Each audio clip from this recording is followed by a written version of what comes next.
All right, I'm gonna do one last video while I'm here before I take off. And this video has nothing to do with the cemetery. Where do I think our economy is going? Where do I think we need to be in crypto? I talked a little bit about that with the GPUs a little bit earlier. What do I think we need to be doing right now? I just want to talk briefly about that. A little short video on where I think we need to be. Should we abandon crypto, selling crypto, getting into gold? Is the dollar going to get stronger? Or what's going to happen? What's happening right now? Is real estate the place to go? Nobody really knows. But I think we need to do something. Let's talk about that right now. So what do we do? Where do we go right now with everything looking so gloomy?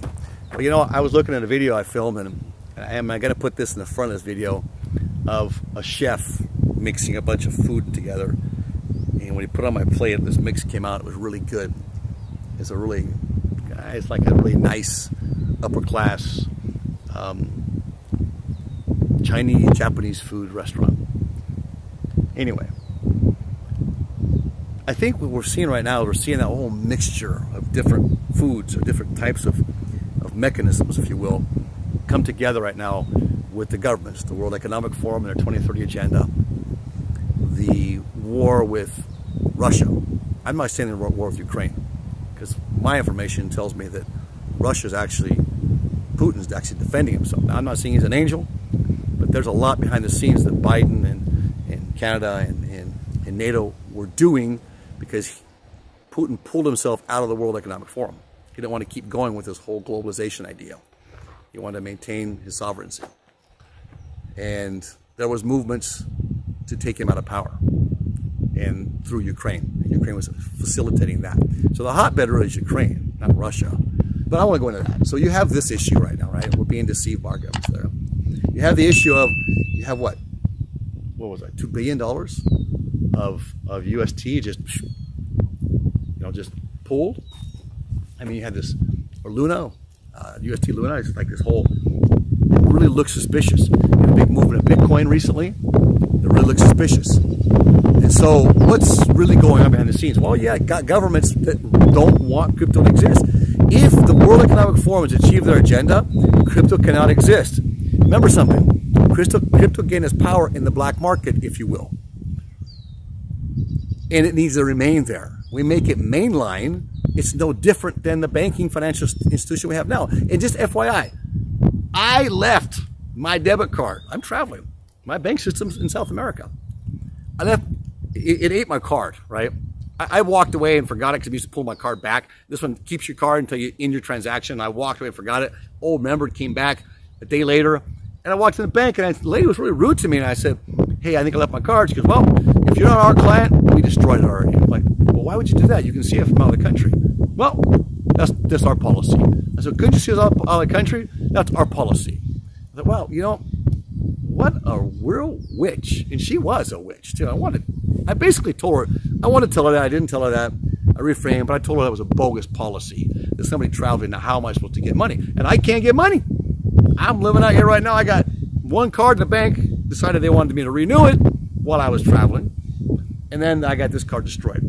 So I only had these 2 cards with me. I got more being sent to me now. Anyway, where do we go? What do? We get the smorgasbord. You got the World Economic Forum. You got the governments wanting now to overthrow. You probably hear the wind coming in here. I'm sorry. You have the governments wanting to overthrow crypto and put it in the graveyard. That's why I'm in the graveyard for all these videos, because they all seem to go right along with it. But I do believe there's life after death.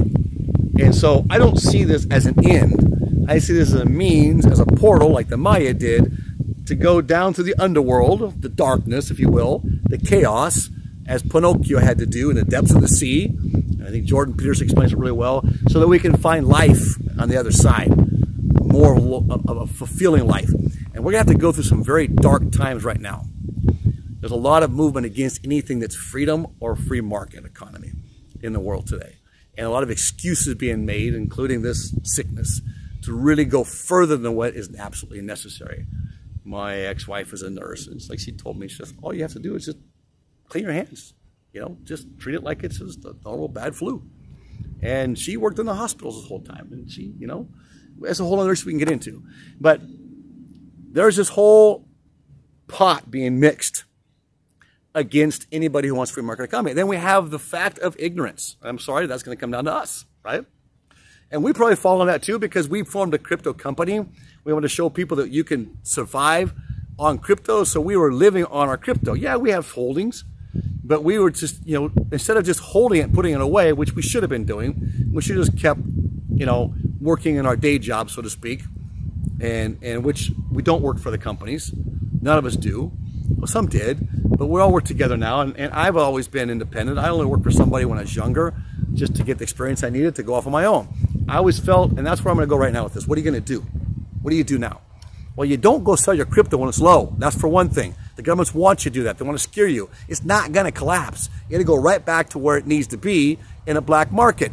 That's where we want to be. There's plenty of countries out there that are willing to take upon them a cryptocurrency nation. There's a lot of them out there right now. Some are in the process of still legalizing cryptocurrencies. Now people are going to say, oh, what's going to happen to Bukele and you know, El Salvador, blah, blah. Well, he had a lot of holdings. He's been taking that money and reinvesting that. That's good. And I think he's going to survive this. Now, and they have a platform, the Lightning Network, that helps keep stabilizing things. So you have stable coins, and stable coins exist to make things stable for us. We can go in and out of different currencies into stable coin, getting hit and attacked. That was the stability of cryptocurrencies, and that was the issue with the U.S. government, other governments, just this last year. Now, it's kind of funny that all of a sudden it looks like there's an attack on them. And, of course, they're going to try to blow it off to somebody else. And they can find that out, by the way, because everything's, all blockchains are transparent. What are you going to do? Well, I've heard people say, make sure you're indispensable to your jobs. All right, that, but at the same time, I would start looking for niches that you can do when the economy goes down. When somebody's losing, there's always somebody to gain. You have the greatest transfer of wealth taking place right now. I'm actually going to go into development in other states that are more tax-friendly and cheaper for living. And I'm talking to people and their families are all leaving for the states still today. Somebody came and looked at our project yesterday, and they were interested in it because they want to buy it so they can stay. They have to get out of the Bay Area, which is hours away, and have less cost of living. I want to get out of here completely. So, summary of this, make yourself indispensable in your job. Work harder. But at the same time, take a little extra time. Don't make your family suffer too much, but you're going to have to take a little extra time. Sit down together, or you're by yourself, and look at your talents you have. And take those and look for niches. What are going to be opportunities if the market starts to collapse? Because there can be a lot of opportunities. For example, people start selling off their cars or their boats or whatever. Is there a market there for people to buy those? Yeah, there still will be. Maybe the margin might be lower, but there's going to be markets. So look for things during this time frame and become your own boss. While you're working for somebody else, and make that transition and become your own boss. 2, don't just sell off your crypto. And don't try to live off your crypto like we were doing. We're putting that on standby now. We're going to let that just store value. But in good projects, and Planet Watch is not one of those projects I would recommend. I could be wrong there. But I think helium's good. I think Bitcoin's good. You know, I don't like Ethereum, but I think Ethereum's going to do well too because they're selling themselves to the government. So in summary, I believe like the Maya. I believe like a lot of Christians do that there is life after death. And for those of you who don't know who the Maya were, that was the occupied central, what we call Mesoamerica, like the lower Mexico, Guatemala, Honduras area there in Belize for many years in ancient Native American Indians here. We got to go through that tunnel, that darkness, like Pinocchio. And we got to just play our cards right so we can become real beings. And this is a test right now. And when we weed out the people who really don't want or not in crypto for the right reasons, that just want crypto to get rich, right? They need to be in crypto to support blockchain and free market economy too. So there comes that sacrifice. So we're going to make that sacrifice. We're lowering our overhead and we're doing other things. We saw this coming. That's why we have this project going. And we'll keep you informed on what else you can do. But right now, I would say become your own boss. Become so good your boss, you're indispensable to your boss. But become your own boss and look for opportunities. They're out there. There's lots of them. And you'll find some on YouTube. Just be careful. Not everything you see on YouTube is honest. People are often selling or promoting things. Unlike us, I promise you that. We're not selling or promoting anything. We just try to get the truth out to you. DeFi IoT. If you want more truth, subscribe. Hit the like button. Write us. Talk to you soon. We hope you enjoyed this segment of our video with DeFi IoT. Remember, we're not professional advisors. We do this as a business, as a hobby, and we study we experiment, and we want to share it with you. If you can get some benefit from this, great. What we do is we go out, we purchase with our own money, and we experiment to see what true results are. We want you to be able to share in our experiences so you don't have to lose like we have. If you can win where we've won, fantastic.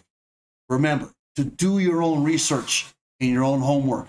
It's very important before you make any decisions. We will see you in our next video.